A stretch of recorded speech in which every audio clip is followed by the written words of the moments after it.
Hello everyone. I'm sure many of you have seen no coin runs and no power-up runs in Mario games, among other types of challenges. I really enjoy these types of videos and wanted to try my hand at making one, but I needed to think of a new challenge that hasn't really been tried before. What about pipes? Mario challenges are all about fighting instincts and avoiding series staples like coins and power-ups, so why not pipes? Pipes are pretty iconic within the Mario games. And come to think of it, these things are probably riddled with rust and raw sewage, and they're just lying around out in the open.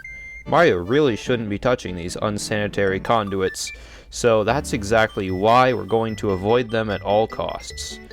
We will be attempting to beat Super Mario World without touching the edges and tops of pipes at all. That includes miniature pipes as well. However, we will make one exception. Mario can touch a pipe if he needs to travel through it, because let's face it, we would have no chance of completing this challenge otherwise. And if we follow the logic from Super Mario 3D World's clear pipes, Mario seems to get sucked through these tubes without touching the edges. For the sake of this challenge, we'll assume regular pipes operate the same way. We'll be attempting to run through all 7 main worlds, defeat Bowser, and save the princess. We'll only be using the Star Road warps if absolutely necessary, and if we do use them and manage to beat Bowser, we will still count it as a victory, albeit a lesser one. Similarly, we'll avoid cheesing levels just by flying over everything with the cape feather, but if flying over a pipe is the only viable option, then that's acceptable. Okay, with all the rules and technicalities out of the way, I think it's time to answer the burning question. Can you beat Super Mario World without touching a pipe? We'll be starting our journey by heading to Yoshi's Island 1, which is optional, but completing it will give us access to the Yellow Switch Palace, which could make things easier for us going forward. Everything seems to be going well until we reach this slanted pipe. Wow, this is a bit of a doozy for our first obstacle. Thankfully, we can get a little help from this Rex by jumping off of him to just barely clear the pipe. A little ways down the road, we find another slanted pipe, this time without any Rexes to assist us. Thankfully, we're Super Mario, which means we can spin jump on these blocks to use this pipe, since we've established that traveling through pipes is perfectly legal in this challenge. We take an underground passage and end up getting shot out of the slanted pipe straight to the checkpoint. The rest of the level doesn't pose many more threats, so we can easily take the victory on this course and successfully hit the yellow switch. Yoshi's Island 2 sees us reunited with our good friend Yoshi, and contains just a few pipes that can all be hurdled over without much effort. Yoshi's Island 3 isn't a problem at all, and neither is Yoshi's Island 4. With those stages out of the way, only Iggy's castle stands between us and the next world. And what do you know? There isn't a single filthy pipe in this entire stage. So we can easily make our way to the end as normal, shove Iggy into the lava, and move on to Donut Plains. Donut Plains 1 is the first appearance of the Cape Feather, which gives Mario the ability to soar through the skies after a running start, and additionally allows him to slowly descend from a jump. This will surely prove to be quite useful in this run. The level itself has a couple of notable obstacles.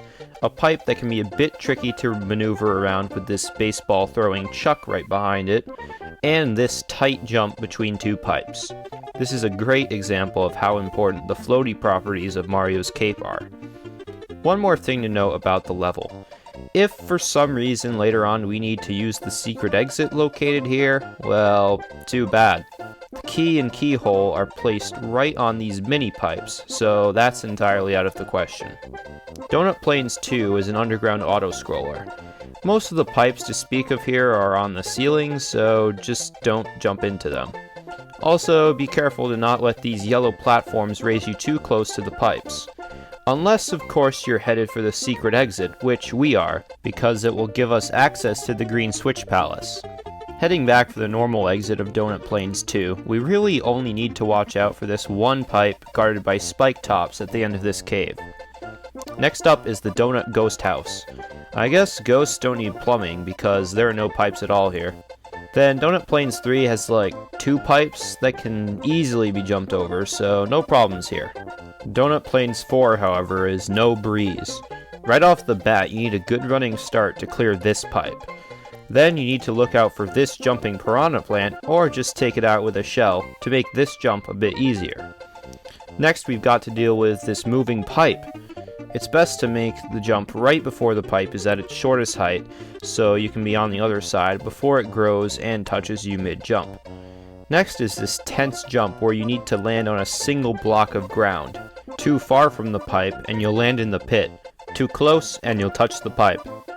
Now we face another up and down pipe. Jump at the right moment to land in between it and the silver pipe. Then jump again to move on. After all that, what do we find? A slanted pipe, this time with no enemies to help us cross. I can't believe we got through all those pipes only to stop by. I'm just kidding. This pipe is a cannon, so hop down the pipe here and we'll blast off, coming dangerously close to this pipe for some reason, and hitting the checkpoint. And the rest of the level contains no pipes. It's certainly doable, but this has definitely been the biggest hurdle of the run thus far. Only time will tell if we'll face a tougher challenge. Like Iggy's castle before it, Morton's castle is home to 0 pipes. A quick battle with the big guy and we're on our way to Vanilla Dome. Our first order of business in this underground world is the normal exit of Vanilla Dome 1. First off, be careful of these pipes hanging from the ceiling. Make sure to keep your jumps low. The real challenge of this level, though, is after the checkpoint. Here we have 2 pipes with a large pit between them. We definitely don't have enough room for takeoff with Cape Mario. How exactly can we cross this chasm without touching the pipes? Well, Mario's got a few tricks up his sleeve. First, we can jump on the Buzzy Beetle and drop its shell right on the edge of the first pipe.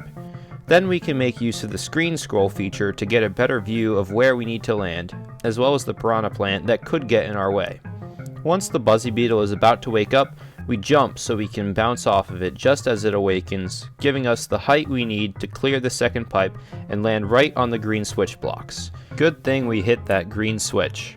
Then just jump over the green pipe and head for the goal, because the rest of the level doesn't have any more hurdles. That trick was really satisfying to pull off. Next, we dive into the underground pools of Vanilla Dome 2 to take the secret exit to the Red Switch Palace. We really are having good luck with being able to activate the switches. Then we go back to Vanilla Dome 2 to get the normal exit. The couple of pipes along the way are trivial. Next is the Vanilla Ghost House. Once again, there are no pipes in this frightening mansion, so onward to Vanilla Dome 3. There are a couple of options to get past these 3 pipes at the start of the level. You can spin jump off of the first piranha plant, land on top of the question block, then jump across, spin jumping off of the second piranha plant for safety. Alternatively, you could jump off of the Buzzy Beetle that walks down these pipes, although you'll need to be careful of the piranha plants if you choose this method. Our next obstacle is in the form of these 2 tall pipes. One could just fly over them with ease, but believe it or not, it is actually possible to pass them without a cape feather by way of a few really tight jumps. Next are a group of ceiling-mounted pipes with piranha plants coming out of them. Needless to say, don't jump into these. This pipe here at the end of a skull raft ride would be an issue if we couldn't travel through it. Back in the level proper, we're faced with an issue. The game wants us to use the triangle blocks to run up the sides of the pipes, but we can't do that. Our best course of action is to put on our cape and use the upper ledge to take off and fly over the pipes. This does mean we'll need to miss the checkpoint in between the pipes, as there doesn't appear to be a viable way out of the gap once you're in. The rest of this lava-filled cavern cools down the difficulty, with just 3 spike-top guarded pipes and 5 low-hanging piranha plant pipes near the goal. Definitely bring a cape feather and a spare one to this level, and move quickly. This is a long level, and you need to beat it all in one go without the checkpoint. I was running a bit low on time by the end of it. The starry skies of Vanilla Dome 4 offer us a bit of respite from the previous level's difficulty. What few pipes there are here, all of them can be dodged with ease. Now to Lemmy's castle, and there doesn't seem to be any pipes here. I'm definitely noticing a pattern with these castles. So let's just take care of Lemmy and, well then. Here's the thing, the only floor in Lemmy's room consists of these pipes. So what are we to do? At first I thought I could circumvent this challenge by floating with the cape after bouncing off of Lemmy each time, since you do enter the room in midair. Unfortunately, this didn't work out. You see, Lemmy takes his sweet time to pop out of a pipe, and even with the cape, Mario will have already touched the floor by the time he shows up. So, to my knowledge, this level is impossible to clear without touching the pipes. However, we're not out of luck. We still have a chance to complete this challenge. There is an alternate route through Vanilla Dome that will allow us to skip this castle and take us to the next one. So let's try that out. We need to head back to Vanilla Dome 1 to take the secret exit there. It's a good thing we've already hit the red switch.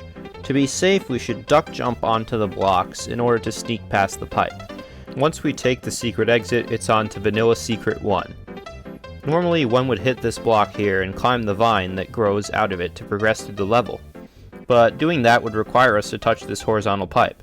So instead, we make sure to bring Yoshi to this level, jump over to the blocks, and jump off of Yoshi to get enough of a boost to bypass this obstacle. Later on in the level, there's another horizontal pipe that we're intended to use as a stepping stone. But with the careful jump made easier by the cape, we can get onto the bouncy board above it. As a side note, there's supposed to be another bouncy board on the right wall, but for some reason it didn't appear. Nevertheless, we still managed to clear the level. Vanilla Secret 2's first half is filled with these annoying Koopa paratroopas who are always trying to take away your power-ups and your Yoshi. Then there's two pipes we can easily avoid, and then the checkpoint. Down the road we find a slanted pipe. At first I just jumped off of Yoshi to cross it, but I soon regretted that when I came across another slanted pipe. Seems like we're just going to need to fly over these pipes with our trusty cape. After clearing this course, we get a nice break from pipes to swim with the dolphins in Vanilla Secret 3. Then we clear the sunken Vanilla Fortress, where pipes aren't really something we need to worry about. With the fortress down, that leaves 2 more levels until we reconnect with the main route. Butter Bridge 1 is an auto-scroller, but there are no pipes that are of concern to us. Butter Bridge 2 has a couple of pipes that are completely out of the way, and one that we can just jump or float over. With the completion of this level, we finally reach Ludwig's castle, ending our little detour. Thankfully, both the run through this castle and the fight with our favorite Koopa composer are pipe-free. Now we can head down to the next world, the Forest of Illusion.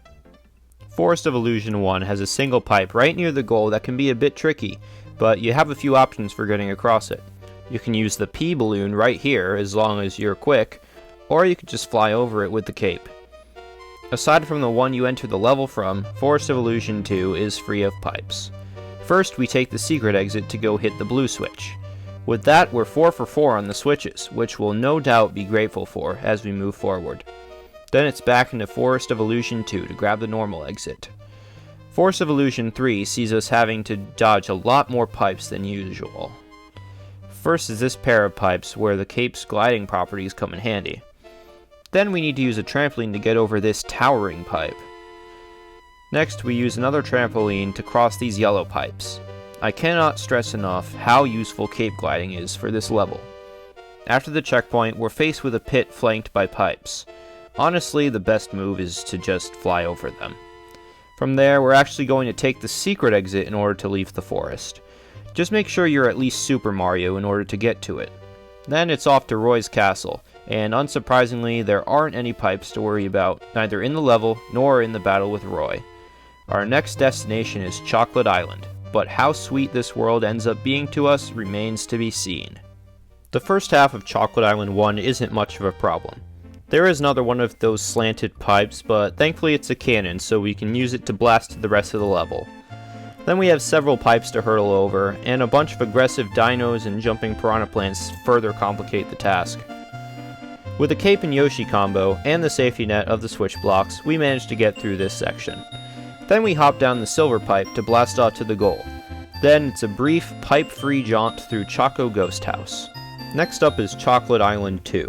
This is that weird level where the sections differ depending on factors like how many coins you collect, dragon coins you collect, and the remaining time on the timer. After looking at a map of the level, none of the routes contain much challenge in terms of dodging pipes, so it's another easy victory for us. The few pipes in Chocolate Island 3 are overhead, so we just need to avoid accidentally bumping into them when we jump. We're actually required to take this level's secret exit in order to progress, so be sure to have a cape at the end of the level in order to fly to it. The Chocolate Fortress now stands in our way, but there's not a single pipe to avoid, so after dispatching a quartet of Resnors, we head over to Chocolate Island 4. There's really only one pipe that gets in the way, and it's right next to the goal. You could bounce off of the chuck on top of the pipe, or just glide over it with a cape. Chocolate Island 5 wasn't too problematic, but then I got to the checkpoint.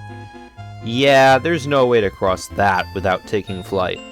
There's not enough room nearby to take off, so what we need to do is go back towards the start of the level and spin jump on these turn blocks to clear a runway.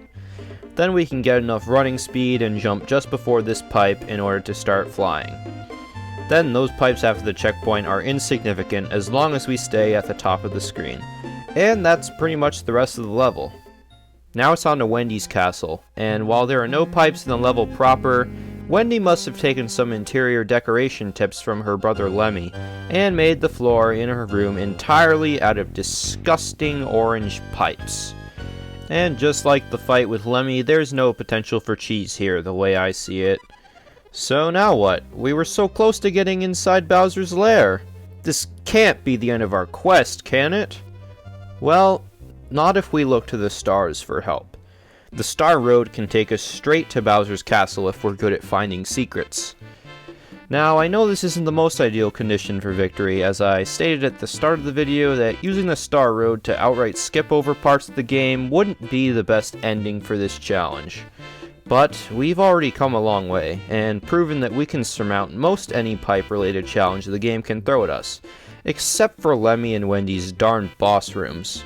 So, Star Road it is. The nearest entrance to Star Road is located in the Forest of Illusion, so let's head back there. The first step on our way to Star Road is getting the secret exit in Forest of Illusion 1. We do that by using the P-Balloon and accidentally losing Yoshi in the process. Now we head over to the Forest Ghost House, where there is nary a pipe to speak of. From there, we move to Forest of Illusion 4, a level populated by Lakitus who live in pipes. Thankfully, we can jump off of them before they throw their spiny projectiles and not touch the pipes in the process. Then we have another one of these growing pipes, which can be a bit annoying to get past because the Lakitu overhead won't stop throwing his spinies at us, but once we do get past it, the Lakitu just gives up and flies away. Then it's a good running jump that allows us to land on this Lakitu in a pipe and make it to the checkpoint, which we can't get because the game taunts us by placing it on a mini pipe. No matter, we'll just press on without it. After another jump off of a Lakitu, we then need to get into this pipe to take the secret exit. We do that by going to the right a bit and allowing this Koopa Paratroopa to follow us back, and then we jump off of it to reach the pipe.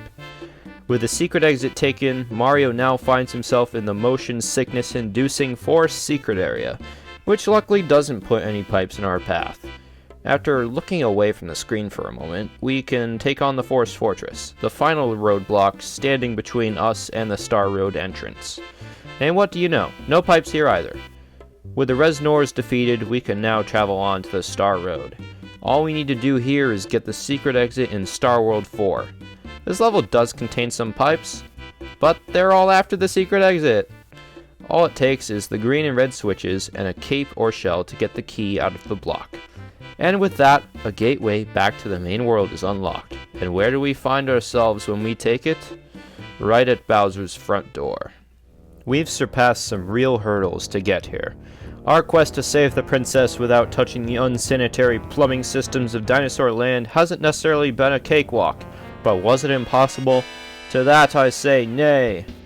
Through all the obstacles we've jumped over, all the flying over the perilous pipe-infested terrain of these islands, all the convoluted tricks we've pulled, and all the brave Yoshi soldiers we've had to leave behind, we're still standing here in front of Bowser's castle. Not even the awful interior design choices of Lemmy and Wendy were enough to stop us. Now, my friends, we prepare for the worst. Bowser probably knows of our aversion to pipes by now, and will have thus fortified his halls accordingly. But we don't have to stand there and take it. We did not come this far just to lose to our foe. Whatever sinister plans Bowser has in store for us, Mario will be ready. We'll be ready.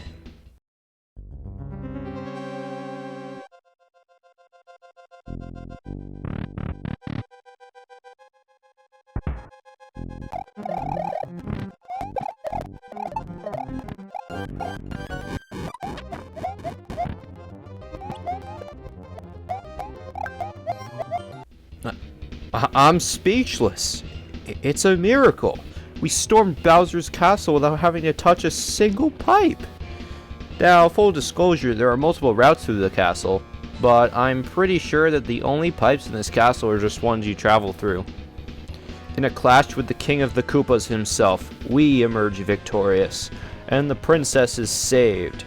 With that, we find the answer to our question. You can beat Super Mario World without touching a pipe. You do need to take the Star Road, though, on account of Lemmy and Wendy's boss rooms. And that's a shame, because as it turns out, the levels on the main route that we didn't get to play because of that problem are all possible. If anyone knows a way to defeat Lemmy or Wendy without touching the pipes, please let me know, because as far as I'm concerned, it's just not possible. But let's not let that put a damper on our victory. I must say, this was quite a fun challenge, and I would definitely recommend it to any Super Mario World fans out there who want to spice up the difficulty a bit. It's not frustratingly hard by any means, but it does allow you to apply your platforming skills in a different way than what you're probably used to. And that's the main reason why I love these types of challenges. I plan to do more no-pipe challenges like this in the future, as well as some completely different challenges in other games. Anyway, thank you so much for watching. If you enjoyed this video, go ahead and leave a like. Also, leave me a comment to let me know what other challenges you would like to see covered on this channel. If you would like to know when I've released a new video, click the subscribe button as well as the bell icon. All these things will help me grow my channel. Once again, thanks for watching. This has been Super Stash. See you in the next video.